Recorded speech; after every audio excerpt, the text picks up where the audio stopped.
Ladies and gentlemen, boys and girls, welcome to a special edition of the Wrestling Revival podcast, recapping night one of WrestleMania. Whew, we've got some stuff to talk about, but before we do that, let's go ahead and just pay a bill really quick. A big thank you to Ulti Energy. ultisubs.com. Make sure when you go there to pick up your supplements or your nice looking little shakers right there, or your favorite little flavor right there, make sure you use the discount code Revival Army for 10% off your order. Not only does it help us, it also helps y'all by giving y'all something that's decent and is better than others that like to sponsor, So big shout out to Ulti. Thank you for staying on our sponsorship list for the second season of the Wrestling Revival. So I really appreciate it. So let's go ahead and jump into it, guys. Night one of WrestleMania just ended. DJ, man, what do you think? Listen, you know what? Shout out to everybody joining in right now. We are live here on YouTube and X. Tell a friend to tell a friend to tell a baby mama's cousin. We are live giving you our recap, instant reaction to night one. Now, if you happen to look at that description before we went live, we said we was going to talk about the entrances. We were going to talk about the oh my God moments. We were also going to talk about the whole match card and get you ready for night two. And look, we got all of that covered. All those are check marked and ready to go. We're going to go from the beginning of the pay-per-view to the end. To most people coming in, we know you want to talk about what just occurred before that little copyright symbol came down and Triple H said, for over 70 years, the best in professional wrestling. Got it. We're going to get to the end. Don't worry.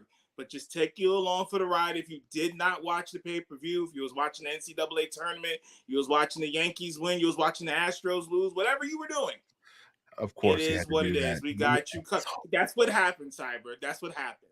I'm a journalist, okay? That's what happened. And checking up in the chat, we've got our boy KB. Greetings from the Gulf of Mexico. Thank you so much for tuning in, KB. We appreciate it as always. Tune in because, boy, oh boy, there was a lot that occurred. And let's just get it started off. Before we get to the card, I would like to put this one public announcement out to WWE and Peacock.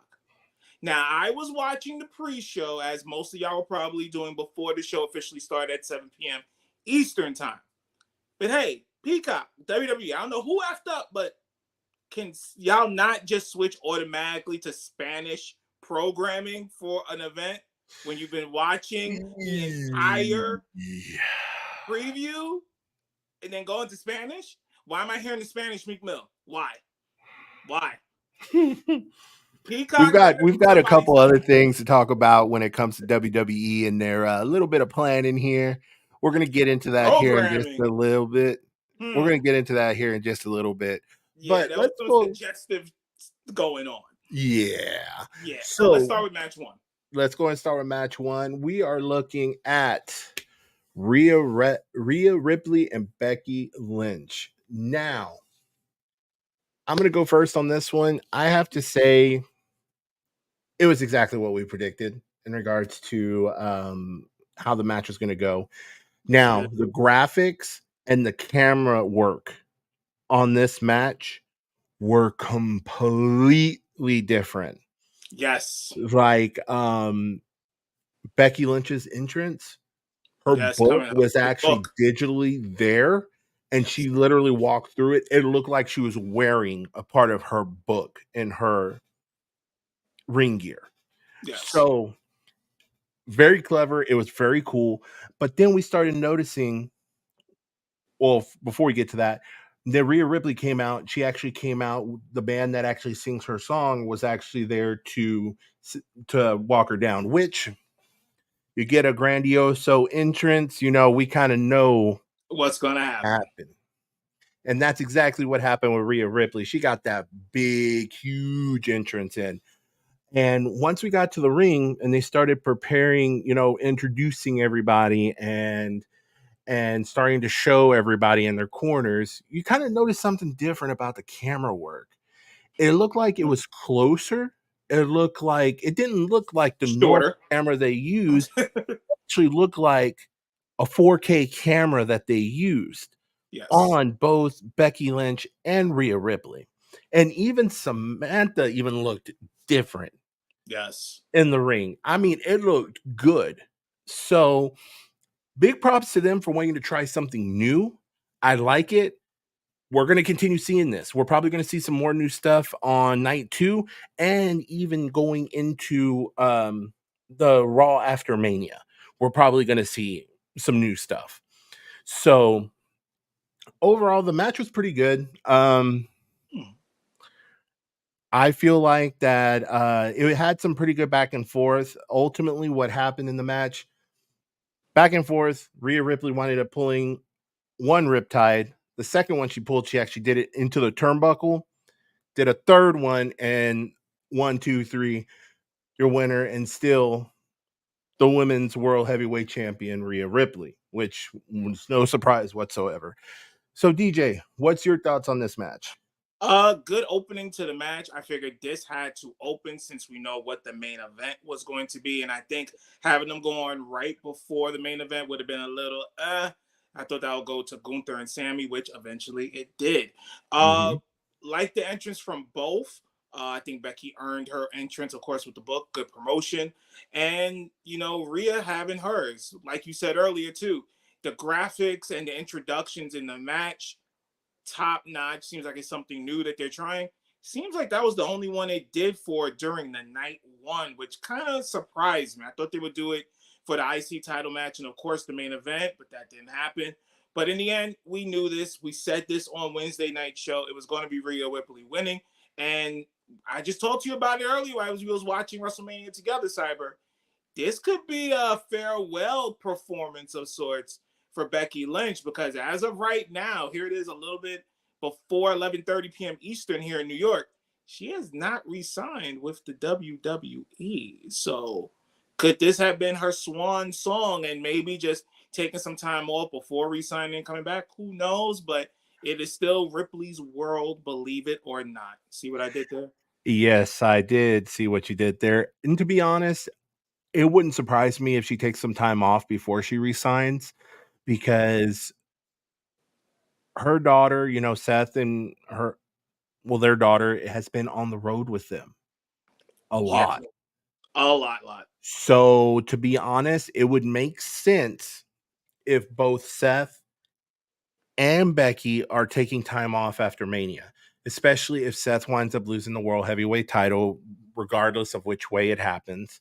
And, they'll both take time off.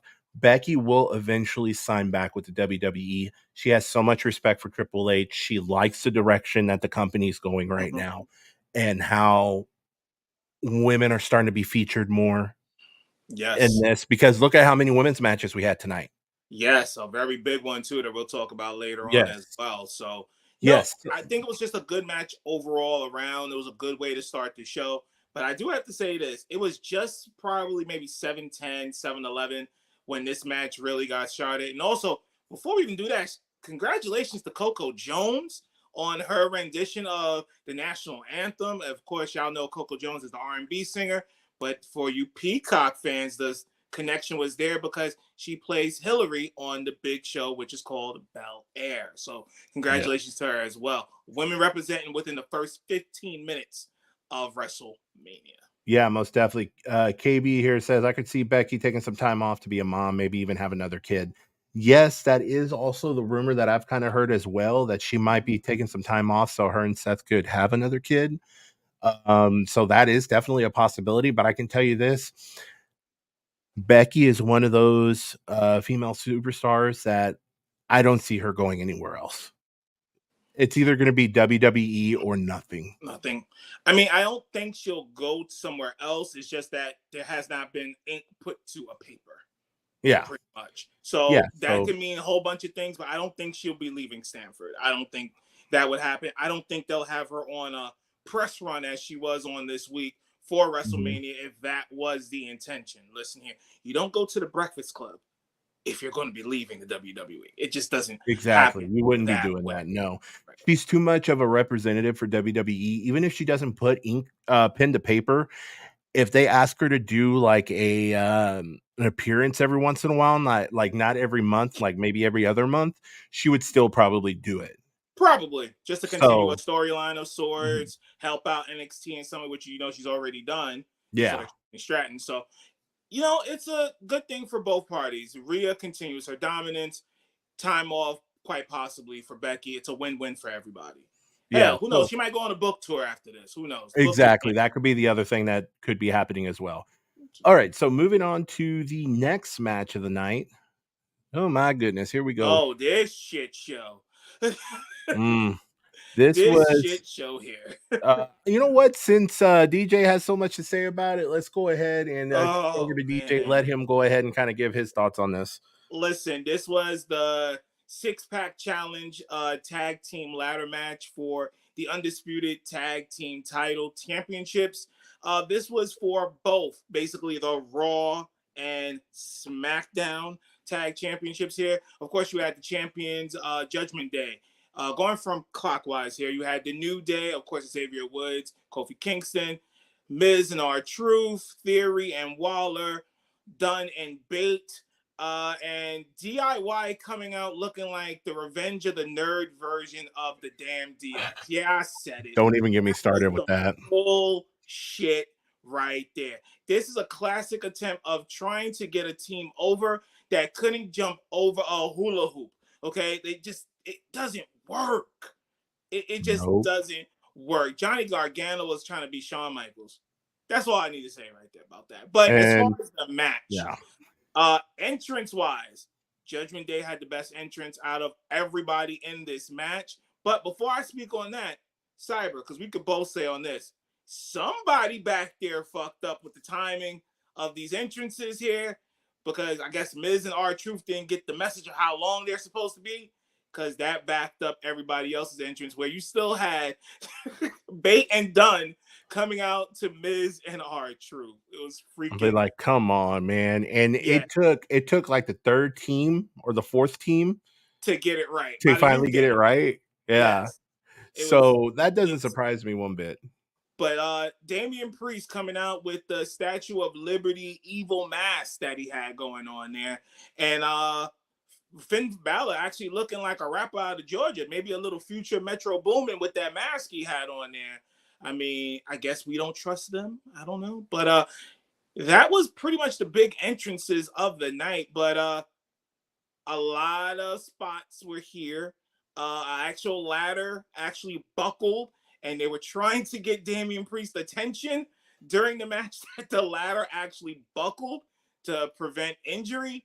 But in the end, halfway through that matchup, we did have a new champion. And it's the new SmackDown Tag Champions. It is Austin Theory and Grayson Waller.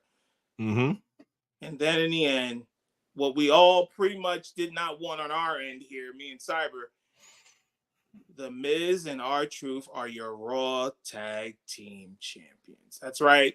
He got his big WrestleMania moment. It was R-Truth that pulled down those red titles, and yeah, Judgment Day leaves empty-handed. The belts are now completely split. But I'm being honest with you, this seemed like more of a bathroom break with a few spots in between. How did you feel, Cyber? I actually feel the same way, because by the end of that, and I saw the Awesome Truth win, this was my immediate reaction. I'm fighting for my life. Y'all killing me with this. That wasn't my instant reaction, because that was like worst case scenario for me. Dude, it's literally a comedy act. It is a comedy act. I would have much rather seen New Day walk out with those titles than Awesome Truth.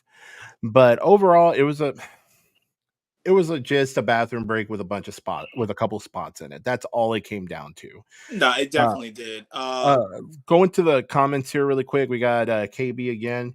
Who do you see knocking off Rhea? I mean, to be honest, I think this is a situation of pretty much she'll hang on to that title as long as she wants to.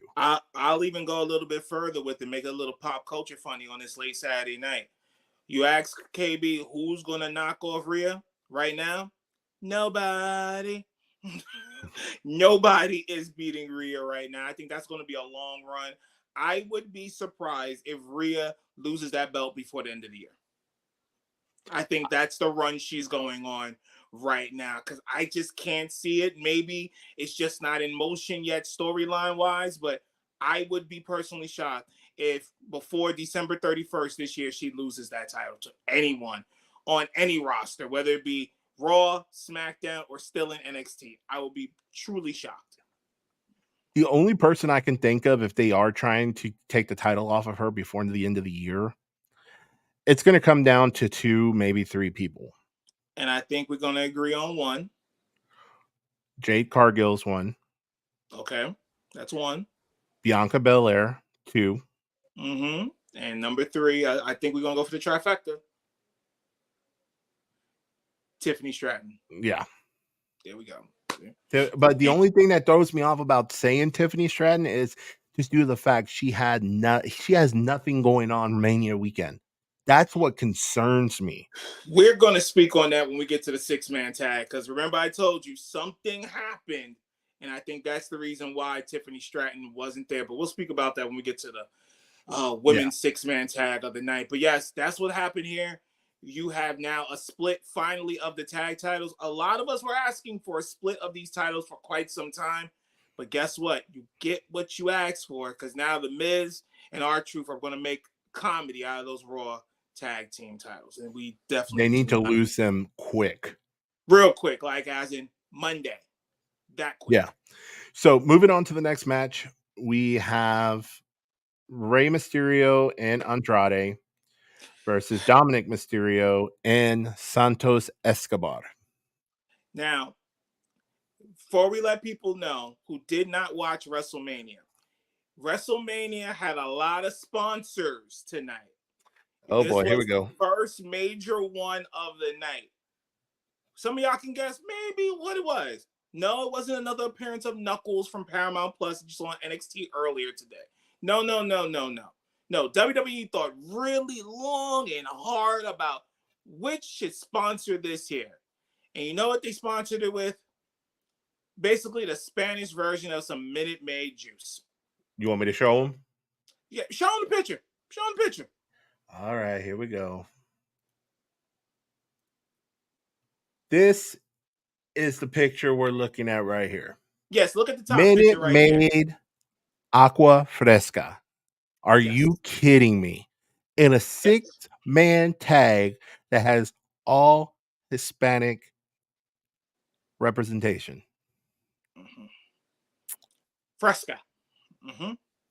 Yes, that's what you had to sponsor the tag match between, Dominik and Esco, as I call him, Escobar, and Rey Mysterio, and of course Andrade. Yes. We'll speak about the second picture a little bit later because that one I'm really going to go off with. We'll touch that one a little bit later. But this match here, the sponsorship already took me off a little bit about it, but it was a pretty good match. Both teams really showed off their skills, in my opinion. Dominik did look a little bit better. He did give an ode to a certain WCW cruiserweight back in the day, Mr. La Parka himself, with his ring gear there. But in the end, it looked like there was some outside interference of sort, but to help Mysterio and Andrade. Cyber, would you like to tell them who the big Burks were that seemed to like wearing the color green? Okay, so the first one was a former Philadelphia Eagle. Goes by the last name Kelsey. And we ain't talking Travis. No, we're talking, who are we talking about? We're talking about Jason Kelsey. That is correct. Jason Kelsey. And who's the other for the Eagles? And who's the other person? Second one is current Eagle, Lane Johnson. Now, anybody should have seen this coming during the week because Lane Johnson actually worked out with Seth Rollins during WrestleMania week. So that should have been a little spot to know that, hey, maybe he's going to be involved. But they had them involved. They were wearing some Lucha Libre mask, of course, donning green. Took out the outside interference of, that squad over there with Escobar. And in the end, top rope frog splash from Mysterio. And the 1, 2, 3, Mysterio and Andrade get the victory. So Yep. LWO looks like they're going strong now with the addition of Andrade. I like that because that does reunite, Andrade with Selena Vega. You remember back in their NXT days. Yep. So I think now this is going to be good. But I got to say this right now, and y'all can correct me if I'm wrong tomorrow night on night 2. But Mr. Wild of the LWO deserves Woo. top 10 ESPN Sports Center credentials for the leap that he made off the second rope.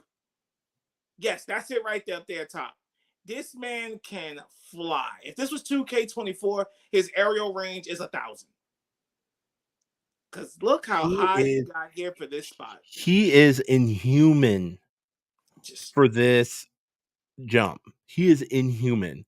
That has to be what, at least 14 feet? Literally 14 feet. And connected without a hitch perfectly on spot. And he wasn't short. He could actually have gone a little bit further. Right. Now, I don't know if they practice this, before letting people into the arena the morning of or something like that. But quite honestly, that was a spot of the night right there. Yeah. It literally was a spot of the night. But as we said here, Mysterio and Andrade do get the victory here. I think this really does set up going in, as we said on Wednesday's show here. We're going to get Dominik versus Rhea probably no later than SummerSlam in Cleveland. Yes. Father versus son with some stipulation tied into it. Of course, obviously, it's probably going to be the end of the road for Rey Mysterio.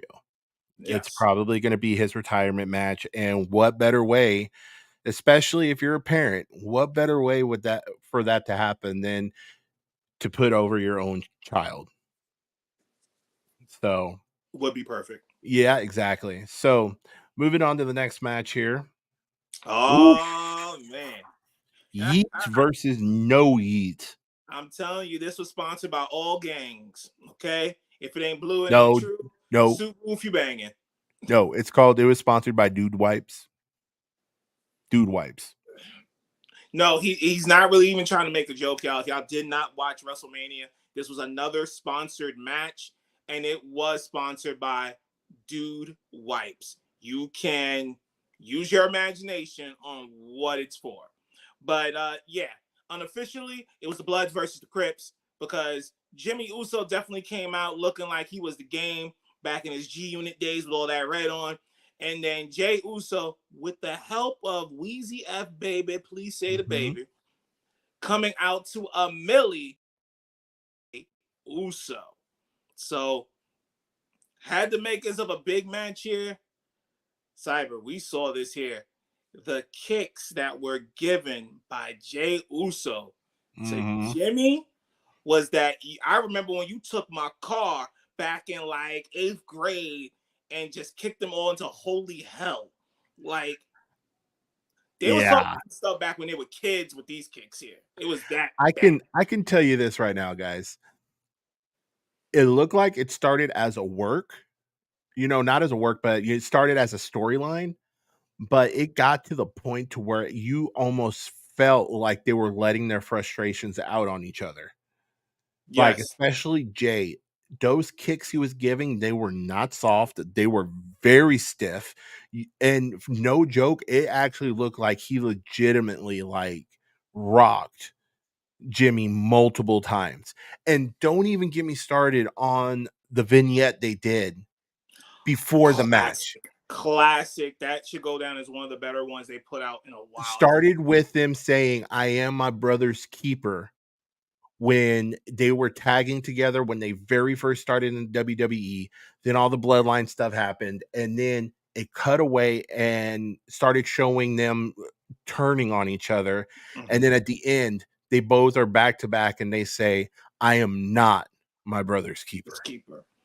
Like, which means they were ready to throw down at that point. And they literally did. I mean, of course, Jay had the crowd with his entrance. Everybody wants to, do the thing like this. Like they were singing his theme song. They were singing it. I'm sorry, Pat McAfee, calm down a little bit. He was looking kind of. I'll save that for another tale. But definitely showed himself there a little bit. But in the end, it was a classic match. It's like Jimmy put up his hand to say, no more, no mas, throwing the towel. It would have fit because it was in Philly. But it was all a trick by Jimmy to get the upper hand, but he still could not finish off Jey. And in the end, he messed up his gold chain, his Cuban, Jimmy, and then still took the loss. Jey did get the victory with a sideways frog splash for the 1, 2, 3. Me and Cyber are in agreement here. We don't think this is the last time you're going to see these two go at it. We think this is the start of a trilogy. Exactly. It is. This is flat out a trilogy, guys. And I can tell you this, it's probably going to involve eventually a title. I'm thinking either the US or the Intercontinental title. So whoever there. gets here first, the other one will be challenging far away. So I don't think we're going to see the end of Jimmy and Jey this year. I think there'll be at least 2 more huge matches for them. And remember, SummerSlam is not that far away just yet. So we're already in April. It's in August, right? It's August. Yes, it is in August. So definitely was a good match here. One of the brighter spots of the night was this match here. But Jey did get the victory. Oh, yeah. All right. So moving on to the next match of the night. Here we go. The 6-woman tag match. Oh, my goodness. Should I start with the good or the bad? Let's start with the good first. We'll throw the bad on the end. All right. So the good thing about this is that with all these different women here, they have a lot of entrances. Dakota Kai has hers. The Kabuki Warriors has theirs. Bianca, Naomi, and Jade all have their respective entrances. So what do you do when time is literally not on your side? You combine them. You had all 3 of Damage Control coming out together. They did have some Asian flair to it with the flower bearers of sorts. If you want to talk in American culture, they did have that for their entrance. But the 3 ladies, and they kind of hinted towards it on SmackDown with, an ode to, Beyonce's new album with the whole cowboy thing, Cowgirls. And they all did it all the same time. Hey, don't get mad at me. I just pay attention to pop culture. That's just me. But all 3 basically did a kind of shortcut 15 seconds of their entrance to be all combined as one. Remember, this is the debut of Jade Cargill. Let's talk about that for a second real quick before we go into the rest of the match here, Cyber. We've had Andrade. We now have Jade, who literally probably, let's say 90 days ago, were employed by AEW. And now are in big-time storylines and on the grand stage of them all at WrestleMania. Tony Khan fucked up? I would have to say so. What do you say? I think Tony Khan doesn't have enough experienced people around him to guide newer talent or guide people who have the potential and are able to contribute. That's why we had a fumbling of Andrade while he was in AEW. And why we had issues with Jade Cargill. Now, she is the longest reigning TBS champion. Yes, that's true. But if you were to have seen her work, she was very green. She was she botched in a couple of situations that she shouldn't have. And there was just some problems there. Now, that could have been solved if she actually had people to mentor her there. Or a performance center of sorts. Yes. But once she left and went to the WWE, she literally appeared maybe once or twice on NXT. And then after that, she disappeared. No one saw her. And everybody was getting after WWE. Where's Jade? Why hasn't she been on TV yet? Why hasn't she haven't made a debut yet? This was before the Royal Rumble. And guys, she needed the guidance and needed the training. She had Shawn Michaels. Yes. She had Prince Albert down there. Say it again. Prince Albert had him down there. You also have other superstars. You have Natalya. You have Tyson Kidd. You have all these people who are already working with the younger talent. You have CM Punk. I can't believe I'm actually putting his name in this group. And don't forget the wise man. And also Paul Heyman. Paul Heyman even admitted it in his Hall of Fame speech. I have been working with the younger talent, including Jade Cargill. And then once she turned around and debuted at the Royal Rumble, everybody had such positive things to say about what they saw in her. Yes. And you know what? I was very positive about it too. But then people got frustrated because what happened after the Royal Rumble? Disappeared again. Disappeared again. Final sharpening. That's what this was. Final fine-tuning. Yes. Getting her ready for the stage that she was on tonight. And I can tell you this, she debuted with probably some of the most experienced women that are relevant right now. And which, that, of course, would be the Kabuki Warriors. It would be Dakota Kai, with her even being uninjured for this long. knock on wood, Joe. Oh, and she has been contributing. Bianca Belair, she has main evented how many WrestleManias? 2?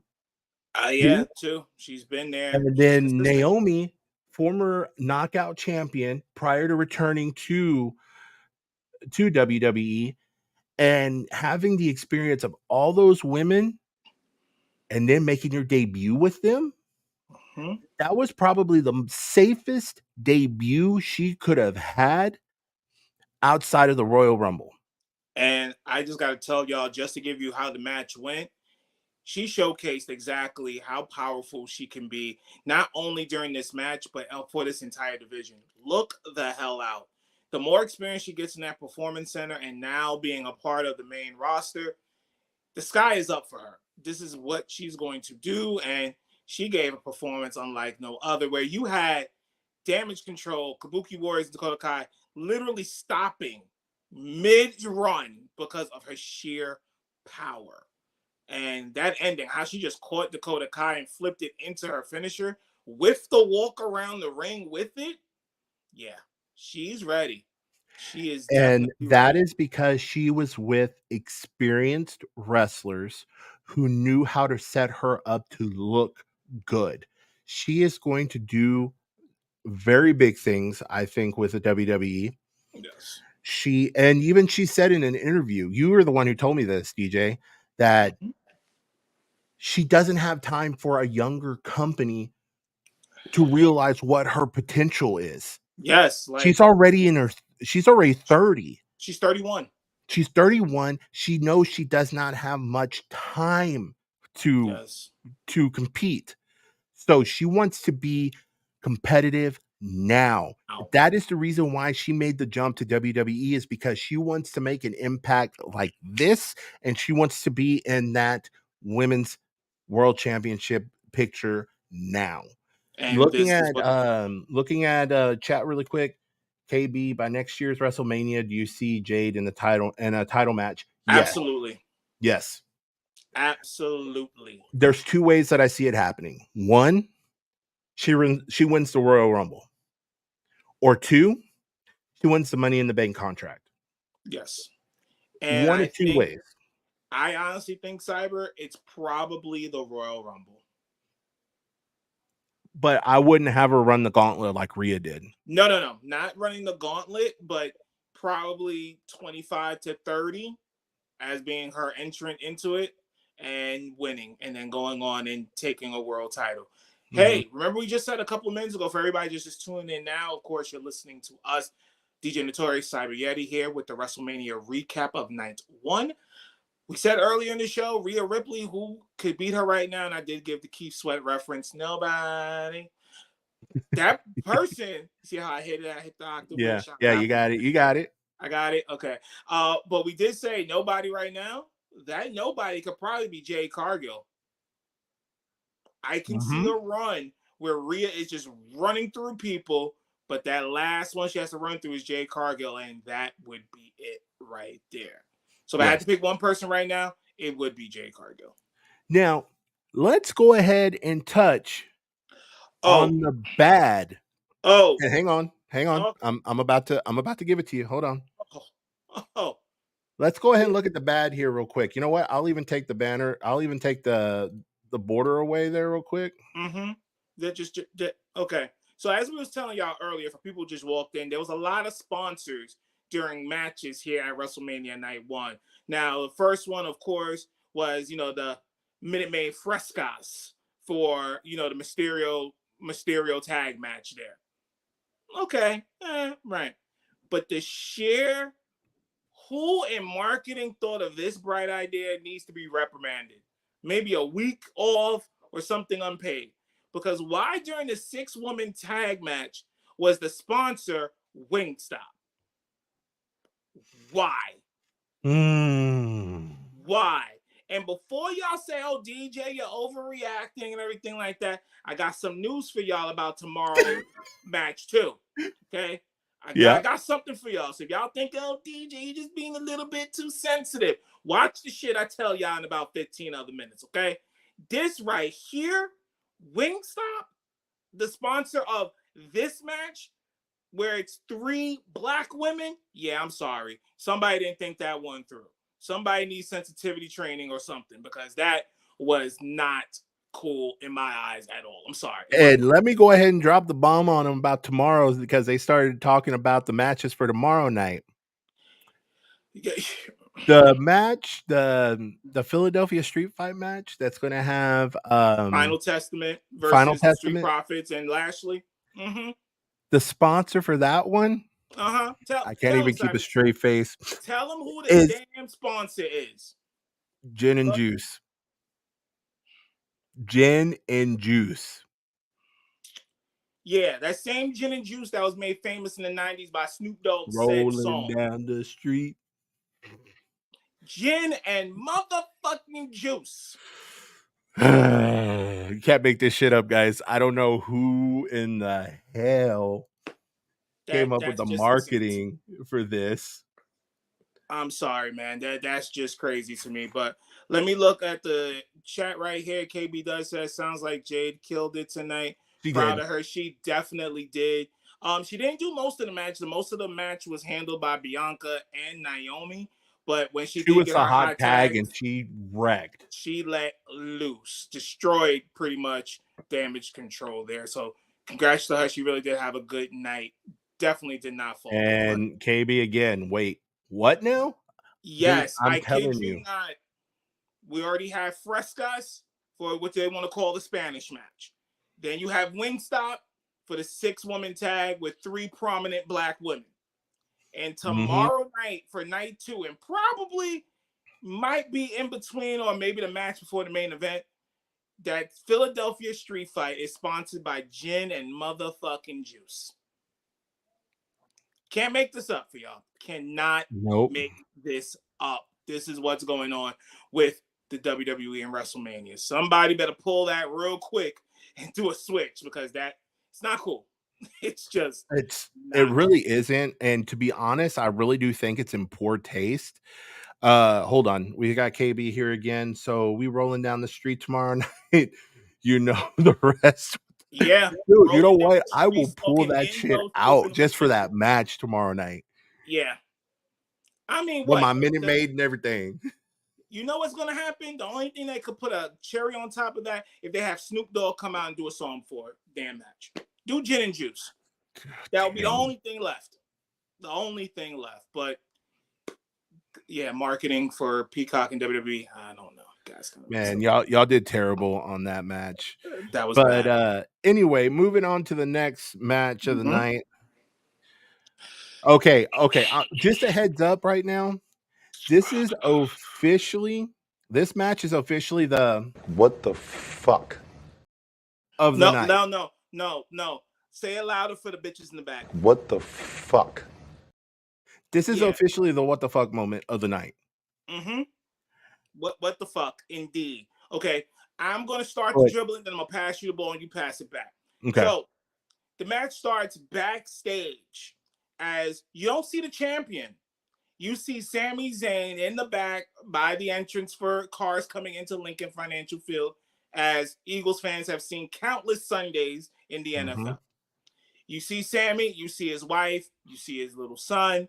You know, he tells her he doesn't want his son seeing the match because he knows what he's in for. She gives him that, congratulations, do it for, us. And he starts making his way to the ring. He gets the full treatment. They show him before he gets to gorilla position and everything. He gets stopped by Kevin Owens and Chad Gable before getting to the ring. Automatically right there, myself and Cyber included said, I hope they're not thinking what we just saw, because that kind of hints that a title might be changing hands. Mm-hmm. Guess what? It continued, because for the second year in a row, Gunther did not get a special entrance as being the longest running ever Intercontinental Champion. Regular English, not even Ludwig gave his famous introduction of Gunther for this match. Gunther got straight to the ring, and let's just say the first half of the fight, as I pass it off to Cyber here, was dominated by Sami Zayn. Guys, I honestly think the way they set this match up, just from everything that happened before he got to Gorilla and when he met up with Kevin Owens and went to the ring, this gave me the Rocky Balboa versus Drago vibe. And for the people who don't know, what Rocky was that? Honestly, I think that was Rocky 2 or Rocky 1. I think it was like, to be honest, I think it was 4. I think it was 4. But anyway, besides the point, I got that vibe, and like DJ said, we automatically started feeling uneasy, because here's the thing. Yes, I understand you want to give Sami his feel-good moment. I understand that. But doing that to somebody who was the modern version of an old school Intercontinental Champion who was legitimately a workhorse, he defended the title numerous times against multiple competitors who could have easily taken the title off of him. But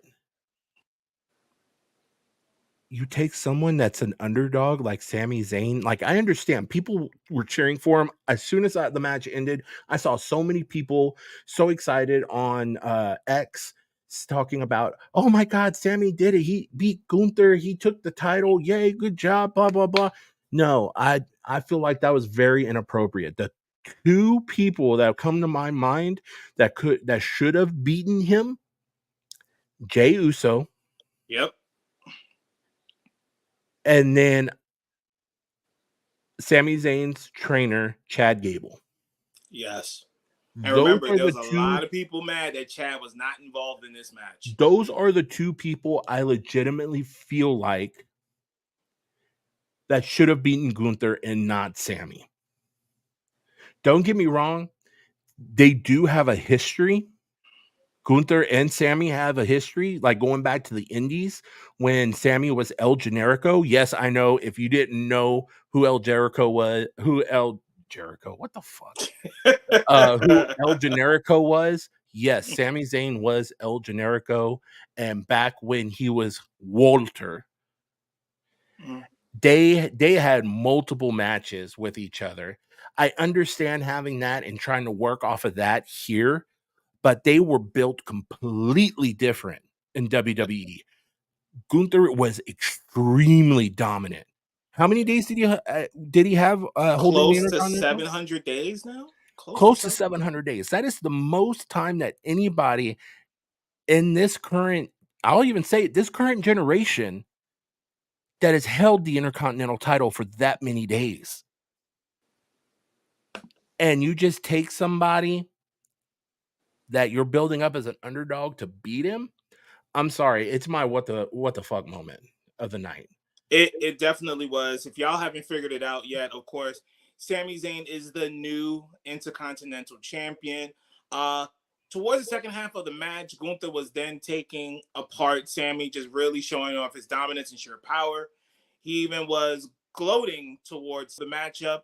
And then all of a sudden, instead of looking like a convulsion, Sami Zayn just did his Hulkamania moment and then gave a top rope brainbuster to Gunther, which literally took a bunch of life out of him. 2 hell of a kicks, and count to 3, and we have a new Intercontinental Champion. So I will say this about the match. This was also my what the fuck moment of the night. I don't think this was a good way to have them change hands. You know something is up in Cyber. Look at this here. Imperium was not at ringside. Nope. Imperium did not come out when the match was literally threatened with Gunther almost losing. Mm-hmm. So this lets me only believe that they could do something like this. And shout out to everybody still joining in here on the recap. Greatly appreciated on X and here on YouTube. If this man, meaning Gunther, is not on Raw after Mania Monday, I mean going roughshod, killing everybody in his path, something's wrong here. They dropped the ball with him. Exactly. Gunther has to be coming out the gate swinging for the World Heavyweight title now. As of Monday after Mania, he needs to be going after somebody who is either challenged for it, or if Seth Rollins is there and he loses the title, he needs to be going after Seth Rollins immediately. Yes, has to, because the way that this was done, it doesn't show like it was engraved of, a person that held this title. And literally, as I've told y'all before in the show, a guy who I considered put the whole company on his back for 2023, that being Gunther, and into some regards, Cody and Seth Rollins as well. Looking here at the chat, of course, we did get, it was Rocky 4, Cyber, with the whole Rocky situation. So Sami went El Generico in Philadelphia tonight. Got it. Yes, he did. And Gunther will win the world title by the fall this year, if not the end of the summer. I hope so. From your lips to God's ears, KB, I really hope that happens, because if they got this man sitting out for a few weeks, which we know sometimes they do. Somebody requests to have off after Mania, and then next thing you know, they finish their new program whenever they come back.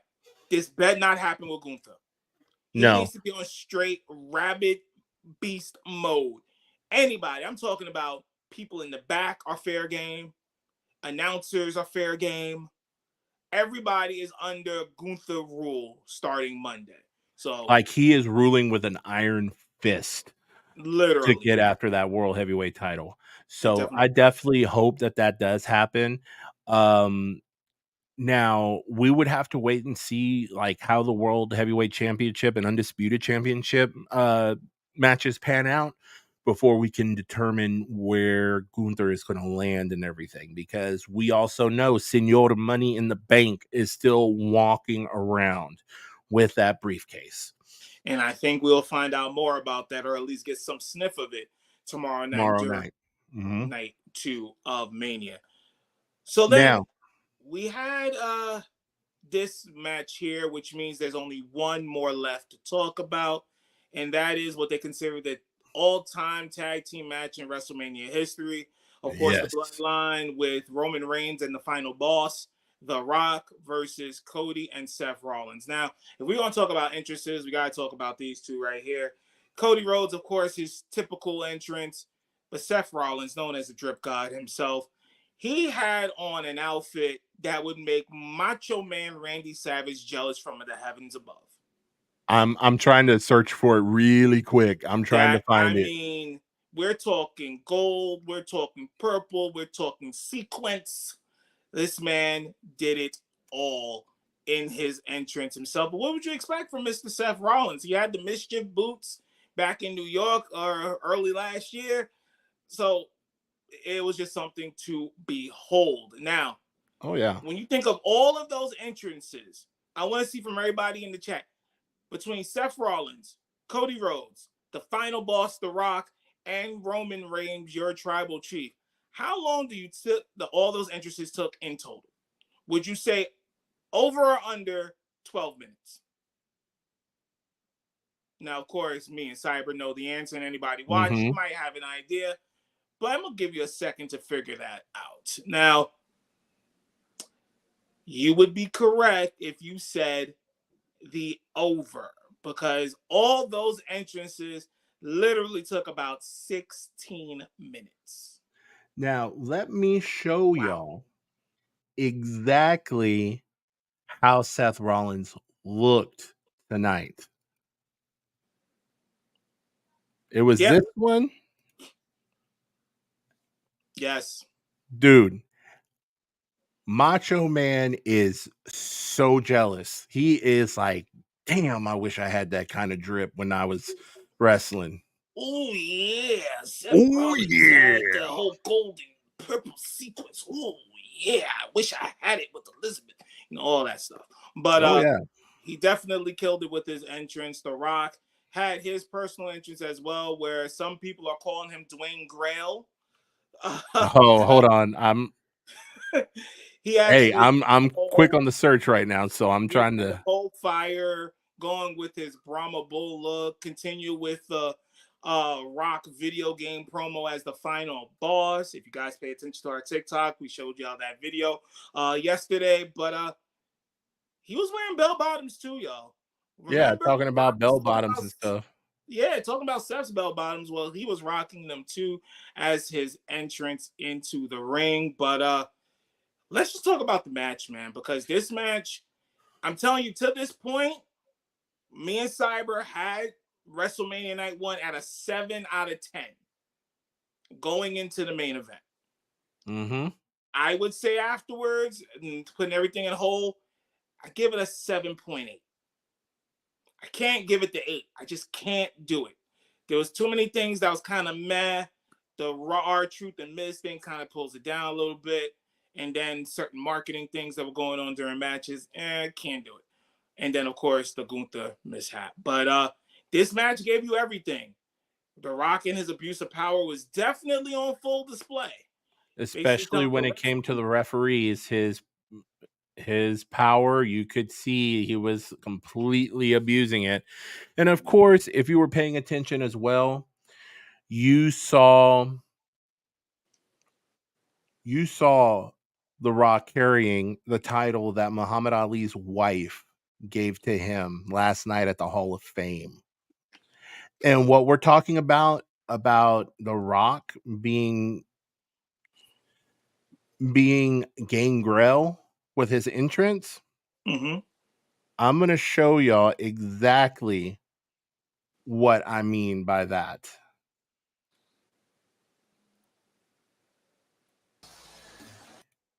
I don't have the sound on because don't want to get hit with a copyright. Yes, but that's basically what it was right there. He just walked into the middle of his Brahma Bull that was literally on fire. And as you can see there, he was holding the People's Champion belt that Muhammad Ali's last wife gave him during the Hall of Fame last night. So that's basically what it looked like there. That's why the new trend is hashtag Dwayne Grail going all over social media right now. But 30-minute match, yes, KB, that's what it was. Seth had his drip going. That's why he's the drip god. But in this match, very good match. Even Mama Rose was involved. Oh, I love Mama Rhodes. I love Mama Rhodes. Rhodes can cuss. Mama Rhodes can cuss. Okay, she ain't scared. That was crazy because you did have Mama Rhodes and Brandy Rhodes' dad at ringside for this match, but it got to that point in the match where Rock had the belt and said that these tears are gonna be on this belt, Mama Rhodes, and yeah, it went down just like that. Near falls on both sides. You really thought the match was gonna end at quite a couple spots during the match for each team. But it looked like the tide had changed when it looked like something went wrong because The Rock actually ate a spear from the tribal chief. And here's the thing. A lot of people are kind of brushing it off from what I'm seeing on social media. But here's the thing. The WWE, with the way that their writing is now, they take the smallest thing and they turn it into this huge thing that ultimately becomes its own entity. Right. That's exactly what I think is going to happen with this. The Rock is going to get pissed off about what happened where he got speared. And then he is going to turn around and turn on Roman. And that's going to fuel their rivalry going into either WrestleMania next year or SummerSlam or Backlash somewhere. Right. And that's ultimately going to happen. But let's go ahead and check the chat here really quick. We actually have Mr. Aaron King here So with that result, it's common knowledge that Cody wins tomorrow. That is a very strong possibility. We And would hope. exactly, we would hope. But the way that The Rock, the way that Paul Heyman, the way that the Roman Reigns, if you paid attention to any of their interviews this past week or paid attention to the Hall of Fame, it is really making it sound like Roman's preparing to step away and not just for a little while with the title and then coming back. It sounds like he is taking an extended break, which means he's probably leaving to go to Hollywood with The Rock after Mania. Yeah. So it is leaning more and more towards he is going to be dropping the title to Cody, which means going back months ago from what I said, well, even since technically Mania last year, is they are doing to Cody exactly what they did to John Cena before he won the world championship his first time. Right. They are doing the exact same thing. And looking back here at the comments, should have taken a heavy jacket. Yeah, man, I can imagine. And depending on where you were sitting, you were probably catching some wind too. Yeah, definitely and were. then the Eagles need to play somewhere this season. They do play at Lincoln Financial Field, and yeah, I think that's another reason why Jason Kelsey and Lane Johnson were used, because they pretty much know the building. They know their way around it quite a bit. They probably were in their own locker room before the match actually started. So, yeah, most definitely know their way. But nosebleeds. So yeah, you were probably catching some wind. So yeah, I would definitely say they're slating the weather to be the same way again tomorrow. So I would definitely recommend having some extra stuff layers with you. Mark my words, The Rock will cost Roman the title tomorrow. I've been saying this for months. I think we all been saying it here on the show. We've said that countless times here. If you've been watching, definitely continue to watch us every single Wednesday night at 10 p.m. But it looks that way, especially after the spear given to The Rock inadvertently. We're not saying it was intentional. He definitely was trying to take freaking Cody's torso off with the spear, but unfortunately it went to The Rock. But now it does set up for tomorrow, the main event. You know what? Let's just go through the whole card for Sunday night to get ready for it. Okay. Here, let me pull it up real quick. Let's go with that, because of course we know what the main event is, but we want to let you know what the rest of the card looks like. No particular order. We do not know how the order is going to be tomorrow. This is just what we have here. Of course, for the World Heavyweight title, Drew McIntyre is probably crip walking in his hotel room right now, because he has a not 100% Seth Rollins tomorrow night. But I think me and Cyber both have the feeling that that Money in the Bank might come into play. I definitely agree with that. Or after. And I can tell you this, the target is on Seth Rollins, on his back and on that knee, especially taking that chop block from Roman Reigns during the match tonight. So yes, that is he is not 100%, and Drew McIntyre is seething at the opportunity to get after Seth Rollins. The next match, oh dear God, presented by Gin and Juice. We've got Bobby Lashley and the Street Profits versus, what's their group's name again? Final Testament, of course. Karrion Kross and AOP. Of course, we know Scarlett and Paul Ellering will be at ringside for this one. And then what's her face is going to be in the corner for the Street Profits. Of course, that's B-Fab. Oh, okay. B-Fab. Whatever. I see her as Miss Irrelevant, but anyway. The next match is LA Knight versus AJ Styles. I potentially see this as a dark horse to be a match of the night, just because of the kind of work that both LA Knight and AJ Styles can put in. Yes. Are we going to see the final transformation of AJ Styles into his more darker version of himself, his TNA dark side, I would like to call it? DJ, what do you think? I think with this one here, I mean, I've been hearing a lot of things and may or may not have received the message today that AJ Styles is more closer to the end of his career. So Going with that, I would definitely say this is LA Knight's time to shine, and he will get his WrestleMania moment. I do expect LA Knight to get the victory. Yeah. Well, I didn't realize we were giving our predictions. I thought we were just running the card down. Yeah, it's going to be a good match. I think sleeper probably of the night because you just don't think there's no stipulations, there's no belt. But LA Knight needs his moment. He should have had this moment well over a year ago. And I'll just leave it at that. Yes, and I could tell you this too. The WWE, even if AJ Styles is coming toward the end of his career, the WWE, I can tell you this, will keep him as either a producer or someone who will work with talent in Florida. Yeah. Because he has a wealth of knowledge and he would be able to help these kids who are athletes that are coming into the system. He can help them and also help the people coming in from the independents and other companies who don't know how the WWE system is. He knows how it is to go through the system.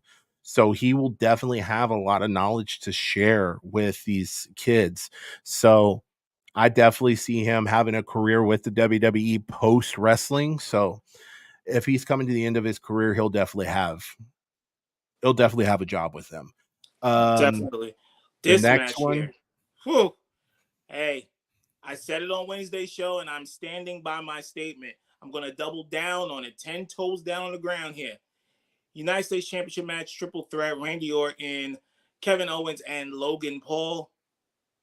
Logan Paul will pin Kevin Owens and retain his United States Championship. I hate to agree with a Yankee, but you know what? That's what I'm seeing too. Really quick, getting here to the comments. Thank you for the review, gentlemen. Now I'm caught up. I appreciate you guys. No problem, KB. That's what we're here for, man.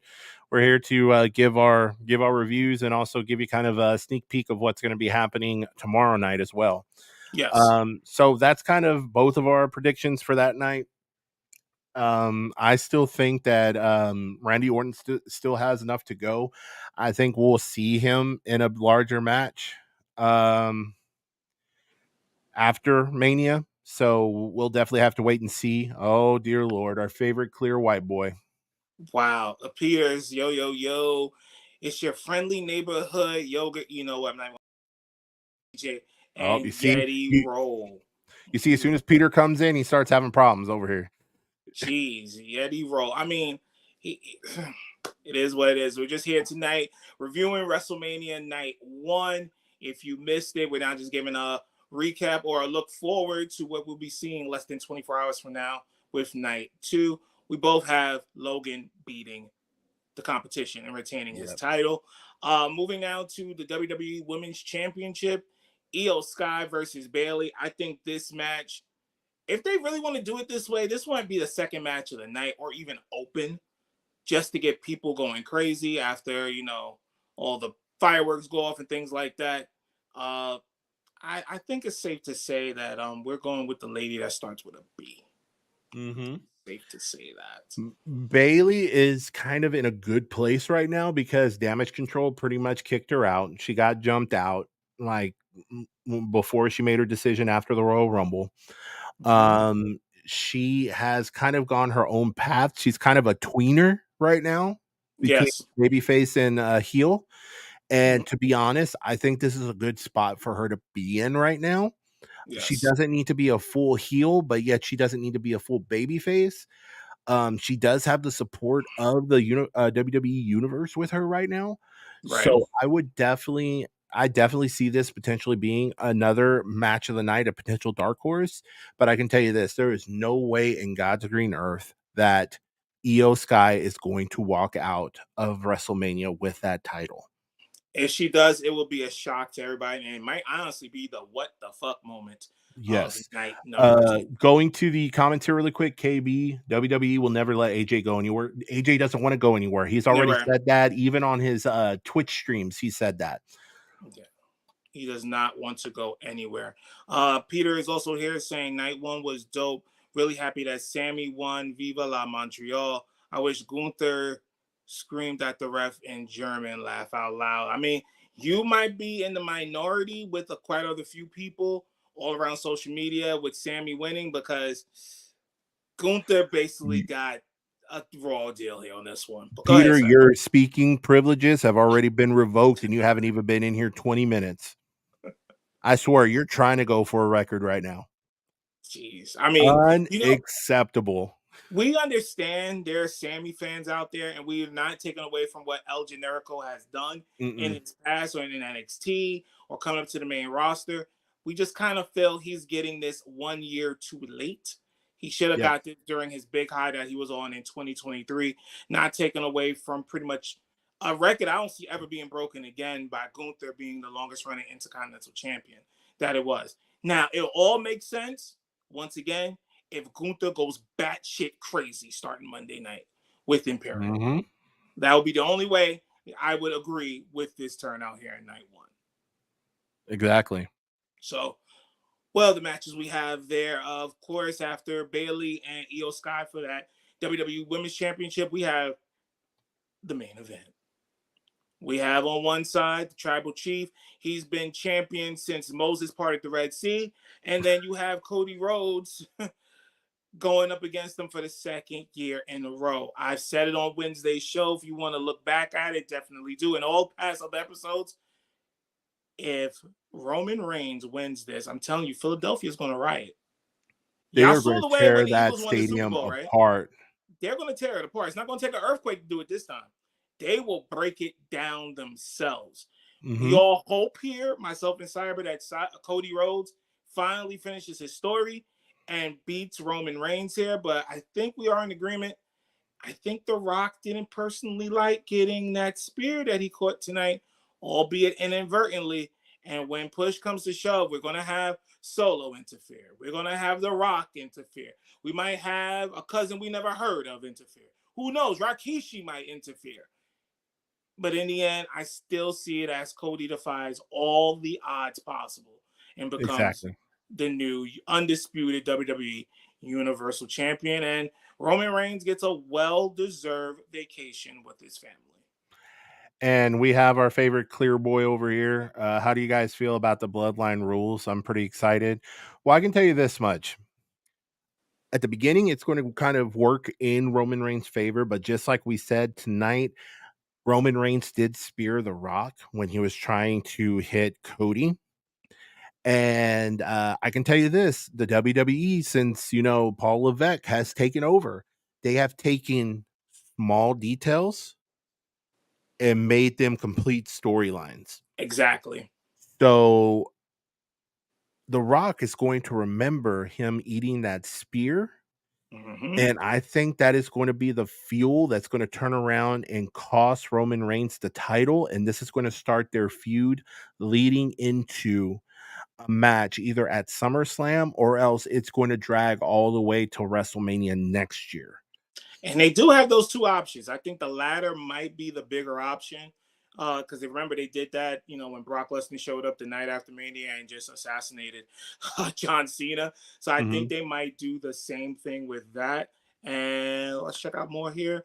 Shout out to Tino's Time. What's going on with you, man? Yes, we are here with the recap of night one.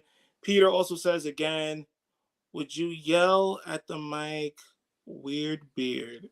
What? Killshot 2.0. What? Wow. His talking privileges are officially revoked. That was officially gibberish. Ouch. That's an ouch. That wasn't a burn. That was like a dementia patient trying to carry on a conversation with you. I don't know what was worse. Was it that or was DIY trying to be DX? What was worse for me? I think Peter trying to make a coherent sentence was a little bit worse than DIY coming out as DX. Yeah. But anyway, Tino, what's going on, man? Thank you so much for dropping in. We do appreciate it. We are going over the card for night 2. So now that we have done that, DJ, yes, what are your overall thoughts of night 1? To be honest with you, predictable. Besides the what the fuck moment with Gunther losing the Intercontinental title, I think it was pretty much as we thought it would be for the matchups tonight. Nothing great, nothing horrible besides that marketing. But otherwise, it was a typical night one. I think a little underperforming. I thought a little bit more excitement would be in these matches, but I think because we pretty much knew who was going to win, it kind of left it that way. I think night two is going to be the banger of one, where we're not only going to have some surprise finishes, but maybe some surprise entrance, maybe, or some things happening that's not on the official card. So I'm looking forward more to night two, but night one was okay. I give it a 7.7, 7.8 out of 10. I'm sitting pretty much in the same neighborhood as DJ.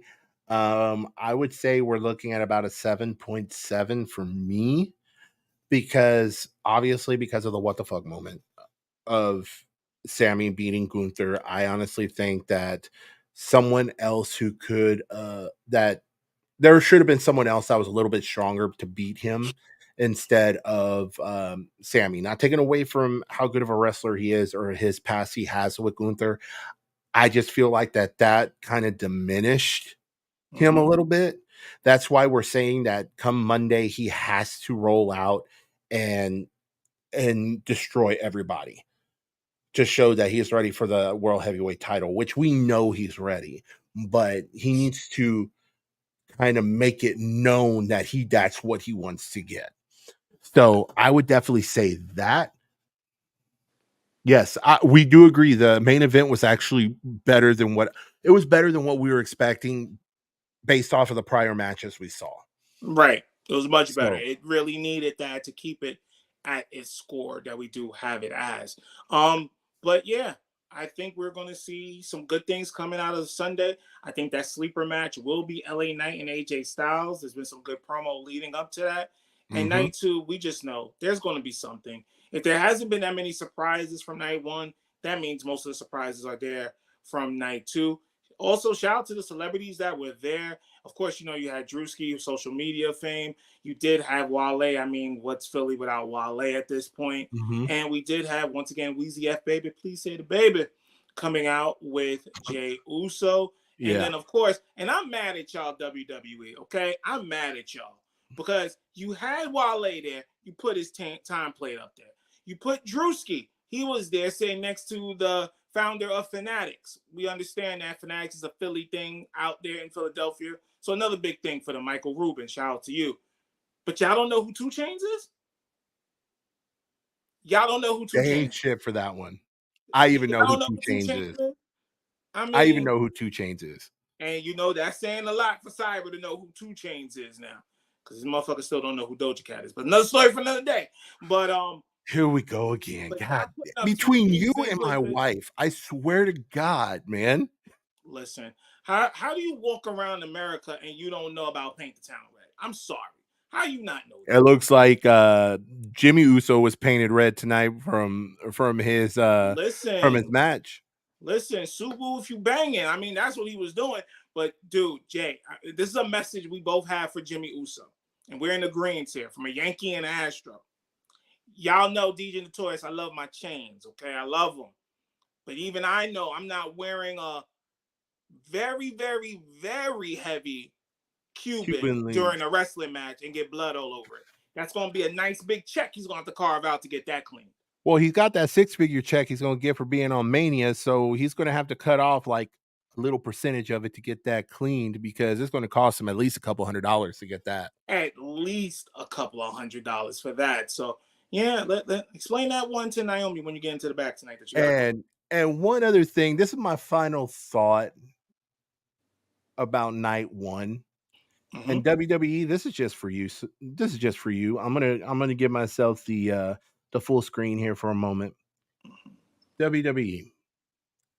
All I gotta say is whoever your sponsor person is, whoever you have in charge of deciding what sponsorship is going to go on what match, you better read the room, because I'm going to tell you this right now.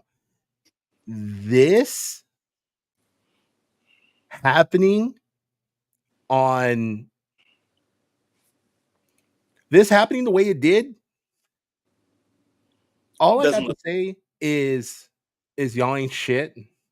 And I was sitting there tonight just saying this the entire time. What the fuck?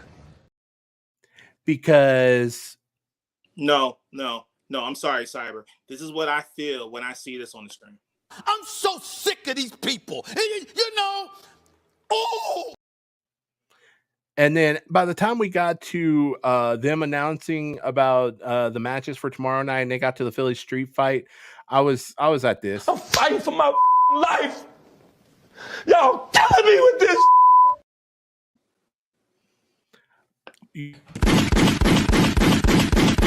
And I've been waiting. Y'all literally killing us with this. So WWE, please tomorrow night relook at your sponsors for your matches. Yeah, And fix this shit, please. please.